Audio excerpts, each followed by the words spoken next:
பேசலோட இதெல்லாம் நல்லா இருக்கீங்க. கர்த்தருக்குள்ள எப்போதும் சந்தோஷமா இருங்க. ஏசப்பா அதை செய்ய விரும்புகிறாங்க. இன்னைக்கு கூட ஏசப்பா சொல்ற வார்த்தைன்னா, உங்களை தொடுகிறவன் அவருடைய கண்மணியை தொடுகிறான். ஆமென். சில நேரத்துல சத்துரு நம்மை எதிர்க்க வரும்போது ஆண்டவராகிய தெய்வம் நம்மளை பாதுகாக்கிறவராய் இருக்கிறார். இத்தனை நேரம் சவுல் தாவீதை கொல்ல நினைத்தும் தாவீதை கர்த்தர் அழகாக பாதுகாத்து கொண்டே இருந்தார்.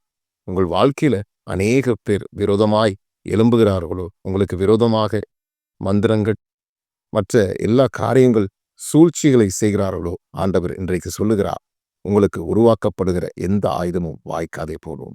உங்களை தொடுகிறவன் அவருடைய கண்மணியை தொடுகிறான். உங்களை தொடும்போது ஏசப்பாவே தொடுகிற மாதிரி.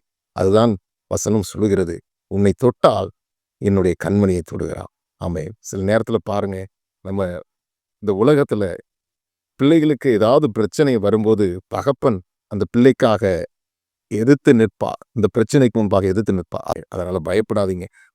அவங்க எனக்கு விரோதமா இருக்காங்க, இவங்க எனக்கு விரோதமா இருக்கன்னு சொல்லி கவலைப்படாதீங்க. உங்களுக்கு விரோதமாய் உருவாக்கப்படுகிற எந்த ஆயுதம் வாய்க்காதேக்கும். உங்களை தொடுகிறவர் அவருடைய கண்மணியை தொடுகிறார். இந்த வார்த்தையை நம்ம கர்த்தர் உங்களை ஆசீர்வதிப்பார். God bless you.